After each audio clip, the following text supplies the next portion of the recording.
Next हम लोग देखेंगे एंडोक्राइनोलॉजी।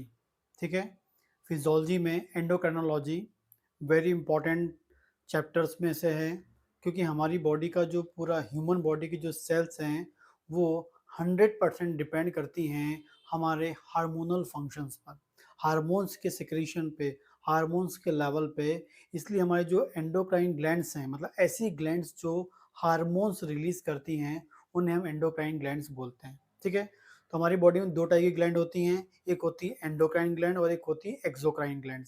एक्सोक्राइन ग्लैंड्स वो होती हैं जो हार्मोन्स रिलीज नहीं करती, सिर्फ वो जूस रिलीज करती हैं या एक सिंपल फ्लूइड रिलीज करती हैं, सिक्रीट करती हैं, उन्हें एक्सोक्राइन ग्लैंड्स बोलते हैं। लेकिन जो हार्मोन्स रिलीज करती हैं जो ग्लैंड्स, उन्हें हम एंडोक्राइन ग्लैंड्स बोलते हैं। उस एंडोक्राइन ग्लैंड्स में हम लोग देखेंगे सबसे पहली very very most most important gland pituitary gland, master gland. Pituitary gland, master gland या हाइपोफाइसिस, एक और नाम होता है हाइपोफाइसिस बोल सकते हैं, पिट्यूटरी ग्लैंड बोल सकते हैं, मास्टर ग्लैंड बोल सकते हैं। आपने जो बचपन से 11th-12th में पढ़ा होगा, बचपन से पढ़ते आ रहे होंगे, हमारे ब्रेन में, दिमाग में एक मास्टर ग्लैंड होती है, इसका नाम होता है पिट्यूटरी, और इसका एक और साइंटिफिक नेम होता है हाइपोफाइसिस। ठीक, गवर्नमेंट जॉब के हिसाब से हाइपोफाइसिस कई बार पूछा गया है, तो ये आपको पता होना चाहिए। ठीक, तो अब बेसिक एनाटॉमी हम लोग देखेंगे। ठीक है, तो पहले हम बात करते हैं कि पिट्यूटरी जो ग्लैंड है उसका नाम होता है हाइपोफाइसिस, हम उसे बोलते हैं। कैसी होती है ये? स्मॉल ओवल शेप्ड होती है। ठीक है, स्मॉल ओवल शेप्ड होती है। और कहाँ पर होती है? अब ये डायग्राम देख पा रहे होंगे, ये डायग्राम में ये आपको दिख रहा है, ये हमारा जो ये पार्ट दिख रहा है ये वाला, इसे हम बोलते हैं ब्रेन का सेरिब्रम पार्ट।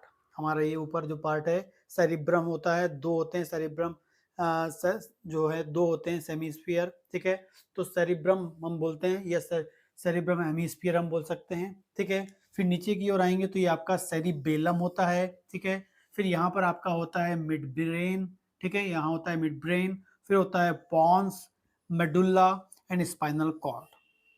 ठीक, ये डायग्राम में आपको दिख रहा होगा सेरिब्रम, ठीक है, या सेरिब्रम या हेमिस्फीयर बोलेंगे, सेरिबेलम हो गया, मिड ब्रेन हो गया, pons, medulla and spinal cord. लेकिन हमें पढ़ना क्या है? हमारी pituitary gland, master gland, hypophysis gland. ठीक है, तो ये एग्जैक्टली कहाँ होती है? आपको बता दूं, ये दिख रहा जो स्ट्रक्चर रेड कलर से आपको दिख रहा होगा, यही एग्जैक्टली कंप्लीट जो स्ट्रक्चर है पिट्यूटरी ग्लैंड का होता है। तो जो पिट्यूटरी ग्लैंड होती है वो कहाँ होती है? एग्जैक्टली होती है कहाँ पर? बेस ऑफ ब्रेन, ब्रेन के बेस में। यदि हम बात करेंगे तो यहाँ से हम देख पाएंगे अंदर। ठीक है, तो ये ऊपर नहीं, जो ब्रेन, जैसे ये है ब्रेन है, तो ये ब्रेन का ऊपर वाला भाग हो गया, नीचे इस ब्रेन के बेस में होती है। तो ब्रेन के बेस में होती है, तो कहाँ एग्जैक्टली होती है? बेस ऑफ ब्रेन में। कहाँ पर होती है? बेस ऑफ ब्रेन में होती है। लेकिन बेस ऑफ ब्रेन में भी कहाँ होती है? Sphenoid bone, sphenoid bone, base of brain में जो स्फिनॉइड बोन होती है वहां होती है। और स्फिनॉइड बोन में भी कहाँ होती है? स्फिनॉइड बोन में एक कैविटी, एक गड्ढा होता है, एक पिट होता है, और उस पिट का नाम होता है, वेरी इंपॉर्टेंटली आपको याद रखना है, सेला टर्सिका। सेला टर्सिका। गवर्नमेंट जॉब का क्वेश्चन है कि पिट्यूटरी ग्लैंड कहाँ होती है? बेस ऑफ ब्रेन में होती है। ठीक है, बेस ऑफ ब्रेन में होती है। सेकंड, कहाँ, कौन सी बोन में होती है? स्फिनॉइड बोन में होती है। कहाँ पर होती है? स्फिनॉइड बोन में होती है। और जो स्फिनॉइड बोन होती है उसमें एक कैविटी होती है, पिट होता है, एक गड्ढा होता है, डिप्रेशन होता है। उस डिप्रेशन का नाम होता है सेल्ला टर्सिका। सेल्ला टर्सिका। उस सेल्ला टर्सिका, उस कैविटी में, उस डिप्रेशन में, उस पिट में, उस गड्ढे में ये लटकी हुई होती है, उस गड्ढे में पाई जाती है कौन? हमारी पिट्यूटरी ग्लैंड। तो very importantly, base of brain में, स्फिनॉइड बोन में, या फिर डिप्रेशन, कैविटी या pit of sphenoid bone called sella turcica, वहां पर ये प्रेजेंट होती है कौन? हमारी मास्टर ग्लैंड, या जिसे हम पिट्यूटरी ग्लैंड भी बोलते हैं, या हाइपोफाइसिस ग्लैंड भी हम लोग बोलते हैं। ठीक है, आगे बात करते हैं। ये जो ग्लैंड होती है ये आपकी लटकी हुई है। ठीक है, तो ये जो ग्लैंड है अपर ऊपर साइड में एग्जैक्टली क्या होता है? ये जो दिख रही है आपको ग्लैंड में जो है, ये आपको ये दिख रहा है, ये ग्लैंड का ये वाला जो पार्ट है, इसे हम बोलते हैं हाइपोथैलेमस। इसे हम क्या बोलते हैं? हाइपोथैलेमस। क्योंकि जो पिट्यूटरी ग्लैंड है वो डायरेक्टली अटैच होती है किससे? डायरेक्टली अटैच होती है किससे? हाइपोथैलेमस। तो ये जो पार्ट दिख रहा है आपको, ये वाला जो पार्ट है, ये पूरा का जो पूरा पार्ट है, ये आपका कहलाता है हाइपोथैलेमस। हाइपोथैलेमस के बाद नीचे के जो छोटा सा ये थोड़ा सा पार्ट है, इसे हम बोलते हैं मीडियन इमिनेंस, मीडियन इमिनेंस बोलते हैं। और उसके बाद ये जो ट्यूब लाइक स्ट्रक्चर आपको दिख रहा है, जिसे हम बोलते हैं पिट्यूटरी स्टाक, पिट्यूटरी स्टाक बोलते हैं, या हाइपोफाइसिस स्टाक, स्टाक भी बोलते हैं, पिट्यूटरी स्टाक या हाइपोफाइसिस स्टाक भी हम बोलते हैं। और ये जो पिट्यूटरी स्टाक है, फाइनली जो है वो किससे कनेक्ट होता है, आपके पिट्यूटरी ग्लैंड से। ये आपको जो दिख रही है यहाँ से, ये पिट्यूटरी ग्लैंड से अटैच होता है। ठीक है, फिर से एक बार देखते हैं। जो पिट्यूटरी ग्लैंड है उसमें ऊपर की ओर बात करेंगे, यहाँ पर होता है हाइपोथैलेमस होता है। ठीक है, वो डायरेक्टली किससे कनेक्ट होता है, आपके पिट्यूटरी ग्लैंड से होता है। इस हाइपोथैलेमस जस्ट नीचे है आपको मीडियन इमिनेंस बोलते हैं। उसके जो ट्यूब लाइक स्ट्रक्चर दिख रहा है उसे पिट्यूटरी स्टाक बोलते हैं, हाइपोफाइसिस स्टाक बोलते हैं। और फाइनली किससे जुड़ा होता है, आपका पिट्यूटरी ग्लैंड से जुड़ा होता है। ये आपकी जो पूरी की पूरी ये पिट्यूटरी ग्लैंड आपको दिख रही है। ठीक है, ये जो आपका हाइपोथैलेमस है, इसके ऊपर का यहाँ जो वाला पार्ट होता है, यहाँ की बात करेंगे, यहाँ पर होता है आपका थर्ड वेंट्रिकल। क्या होता है आपका यहाँ पर, थर्ड वेंट्रिकल। ठीक है, तो हाइपोथैलेमस के ऊपर क्या है, थर्ड वेंट्रिकल है। थर्ड वेंट्रिकल नीचे क्या है, हाइपोथैलेमस है। हाइपोथैलेमस नीचे क्या है, मीडियन इमिनेंस है। फिर क्या है, पिट्यूटरी स्टाक है। एंड लास्ट में फाइनली क्या है, आपकी ये पिट्यूटरी ग्लैंड है।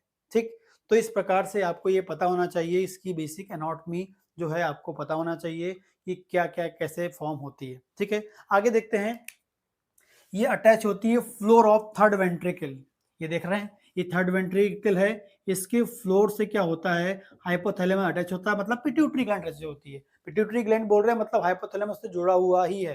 ठीक है, तो ये थर्ड वेंट्रिकल से के फ्लोर में कैसी होती है, अटैच होती है। कौन, पिट्यूटरी ग्लैंड। किसकी हेल्प से, हाइपोथैलेमस की हेल्प से कैसा होता है, वो अटैच होता है। ठीक है, आगे बात करते हैं। जो हाइपोथैलेमस है बाय पिट्यूटरी स्टॉक, ये हाइपोफाइसियल स्टाक के द्वारा जुड़ा होता है। मैंने आपको बताया, आपको ये जो आपका हाइपोथैलेमस है, जो पिट्यूटरी ग्लैंड है, किससे जुड़ा हुआ है, पिट्यूटरी स्टाक के द्वारा जुड़ा हुआ एक ट्यूब लाइक स्ट्रक्चर होता है। ठीक है, तो ये इंपॉर्टेंट जो एनाटॉमी, बेसिक एनाटॉमी है, जो आपको पता होनी चाहिए पिट्यूटरी ग्लैंड की। ठीक है, तो एक बार और रिवाइज कर सकते हैं। पिट्यूटरी ग्लैंड क्या है, मास्टर ग्लैंड है, जो हमारे ब्रेन में प्रेजेंट होती है, खासकर हमारे बेस ऑफ ब्रेन में होती है, स्फिनॉइड बोन में होती है, बोन की कैविटी में, सेला टर्सिका में होती है। ठीक है, ये जो बोन होती है, जो आपकी पिट्यूटरी ग्लैंड होती है, वो एग्जैक्टली कहा क्या है, आपके जो है हाइपोथैलेमस, हाइपोथैलेमस से जो है पिट्यूटरी स्टाक के साथ अटैच होती है। एंड जो आपका थर्ड वेंट्रिकल है, उसके फ्लोर में हाइपोथैलेमस की हेल्प से लटकी होती है, अटैच होती है। ठीक है, इतना आपको बिल्कुल पता होना चाहिए। आगे हम बात करते हैं, इसका जो वेट होता है 0.5 से 1 ग्राम, 0.5 से 1 ग्राम, कई बार कॉम्पिटिटिव एग्जाम में आया है 0.5 से 1 ग्राम। एंड डायमीटर होता है 1 सेंटीमीटर, 1 सेंटीमीटर क्या होता है इसमें, डायमीटर आपको मिलता है।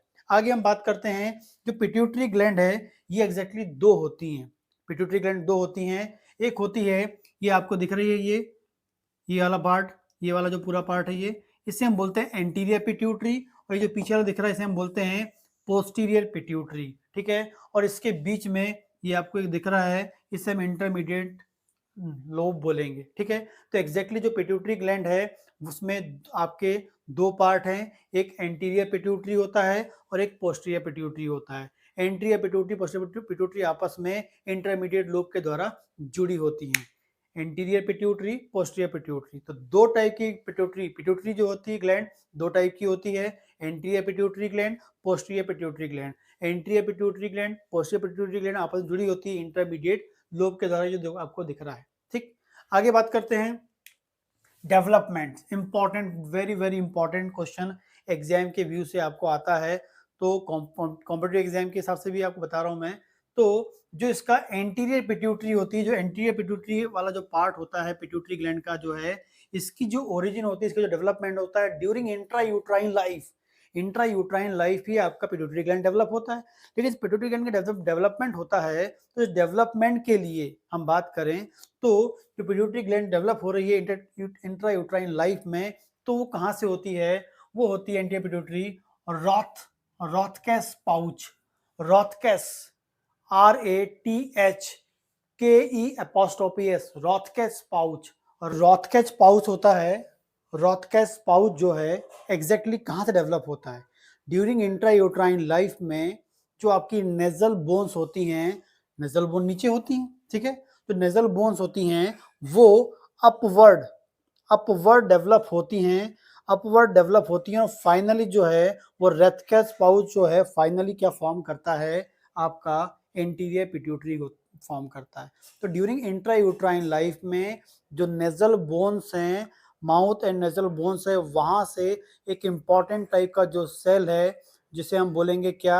रॉथकेस पाउच, वो फाइनली ऊपर की ओर जाकर क्या करता है? आपका ऊपर की ओर जाकर अपवर्ड मूवमेंट कर कर क्या करता है? फाइनली एंटीरियर पिट्यूटरी बनाता है। तो एंटीरियर पिट्यूटरी बनता है रॉथकेस पाउच से बनता है। वो कहाँ से ओरिजिन होता है? नेजल जो आपका बोन होती है वहां से होता है और अपवर्ड मूवमेंट से होता है। अपवर्ड मूवमेंट, तीन चीजें रखना है, रॉथकेस पाउच नेजल बोन से बन रहा है, वहां से आ रहा है, ओरिजिन होके आ रहा है, और इंपॉर्टेंटली आपको याद रखना है वो अपवर्ड मूवमेंट होता है, ठीक है। आगे हम बात करेंगे जो पोस्टीरियर पिट्यूटरी ग्लैंड होती है, उस पोस्टीरियर पिट्यूटरी ग्लैंड का जो डेवलपमेंट होता है वो होता है डायंसिफेलॉन या थर्ड वेंट्रिकल। यहाँ का जो पार्ट होता है हम उससे डायंसिफेलॉन बोलते हैं, मिड ब्रेन जो है उसका पार्ट डायंसिफेलॉन, एंड डायंसिफेलॉन यहीं पर क्या है? थर्ड वेंट्रिकल है, तो थर्ड वेंट्रिकल से ओरिजिन होता है। तो पोस्टीरियर पिट्यूटरी ग्लैंड का ओरिजिन कहाँ से होता है? डायंसिफेलॉन बोल दें आप या थर्ड वेंट्रिकल बोल दें। और थर्ड वेंट्रिकल क्या होता है? डाउनवर्ड मूव होता है, डाउनवर्ड ग्रोथ करता है, ठीक है, डाउनवर्ड ग्रोथ करता है तो पोस्टीरियर पिट्यूटरी बनता है। अपवर्ड डेवलपमेंट होता है तो एंटीरियर पिट्यूटरी बनता है इंट्रायूट्राइन लाइफ में। During intrauterine life diencephalon third ventricle नीचे की ओर क्या करता है? डाउनवर्ड क्या करेगा? ग्रो करता है और फाइनली क्या फॉर्म करता है? पोस्टीरियर पिट्यूटरी फॉर्म करता है। तो इस तरीके से जो आपकी एंटीरियर पिट्यूटरी और रॉथकेस पाउच से, ठीक है, अपवर्ड मूवमेंट के द्वारा, ठीक है, अपवर्ड डेवलपमेंट पोस्टीरियर पिट्यूटरी डायंसिफेलॉन या थर्ड वेंट्रिकल से डाउनवर्ड मूवमेंट के द्वारा, और फाइनली आपकी बन जाती है पिट्यूटरी ग्लैंड फॉर्म हो जाती है, ठीक है। इसके अलावा बात करते हैं इस पोस्टीरियर पिट्यूटरी का एक और नाम होता है एडिनोहाइपोफाइसिस। एडिनोहाइपोफाइसिस काय की बनी होती है? मेनली एपिथेलियल टिश्यूज की बनी है। जो रॉथकेस पाउच है वो एपिथेलियल टिश्यू है। रॉथकेस पाउच क्या है? एपिथेलियल टिश्यूज की बनी होती है। एडिनोफाइसिस भी हम बोलते हैं, एंटीरियर पिट्यूटरी भी हम बोलते हैं। यदि आप पोस्टीरियर पिट्यूटरी की बात करेंगे तो उसका एक और नाम होता है न्यूरोहाइपोफाइसिस। काय की है? वो न्यूरोहाइपोफाइसिस हम उसका नाम होता है। और जो न्यूरल टिश्यूज की बनी होती है, न्यूरल सेल्स की बनी होती है, जब अभी आगे हम लोग पढ़ेंगे डिटेल में एंटीरियर पिट्यूटरी की एनाटॉमी एंड उनके हार्मोन्स के बारे में, तब आपको और बताऊंगा मैं। और वैसे पिट्यूटरी ग्लैंड के हार्मोन्स के बारे में तब आपको बताऊंगा। तो अभी सिर्फ आपको याद रखना है anterior pituitary, adenohypophysis and epithelial tissues, ठीक है। रॉथकेस पाउच जो है एपिथेलियल टिश्यू है। Posterior pituitary neural hypophysis, neural cell से, क्योंकि न्यूरल सेल्स कहाँ हो रही है? आपका third ventricle diencephalon brain neural cells का बना है, वो नीचे की ओर डाउनवर्ड मूवमेंट करके ग्रो करता है ड्यूरिंग इंट्रायूट्राइन लाइफ, इसको ये बोलते हैं, ठीक है। आगे बात करते हैं, आप हार्मोन्स की बात करें, यदि एंटीरियर पिट्यूटरी से कौन कौन से हार्मोन्स निकलते हैं इसके नाम एटलीस्ट आपको पता होना चाहिए। ग्रोथ हार्मोन निकलता है, प्रोलैक्टिन निकलता है, टीएसएच थायराइड स्टिमुलेटिंग हार्मोन निकलता है, एफएसएच फॉलिकुलर स्टिमुलेटिंग हार्मोन निकलता है, एलएच ल्यूटेनाइजिंग हार्मोन निकलता है, एंड एसीटीएच, ठीक है। इस प्रकार से टोटल 6 हार्मोन निकल रहे हैं। Growth hormone, prolactin, TSH, FSH, LH and ACTH. Important जो वेरी वेरी इंपॉर्टेंट जो एंटीरियर पिट्यूटरी के हार्मोन्स हैं वो ये 6 हार्मोन है। एंड पोस्टीरियर पिट्यूटरी की हम बात करेंगे, वहां से निकलता है ADH anti diuretic hormone and oxytocin, anti diuretic hormone and oxytocin ये निकलता है। तो ऊपर वाले से इंपॉर्टेंटली 6 हार्मोन निकलते हैं पोस्टीरियर, और पोस्टीरियर से निकलते हैं 2 हार्मोन। इस प्रकार से ये बेसिक जो शॉर्ट नोट्स में यदि आपको पिट्यूटरी ग्लैंड आता है तो आपको कम से कम उसका जनरल इंट्रोडक्शन लिखना है, टाइप्स बताने हैं एंड डेवलपमेंट बताना है एंड हार्मोन बता दीजिए, तो 5 मार्क्स आपका इससे आ जाएगा। और ये डायग्राम आप बना सकते हैं यदि बनाना चाहते हैं तो फिजियोलॉजिकल बेस पे तो आपको बेसिक उसका पता होना चाहिए।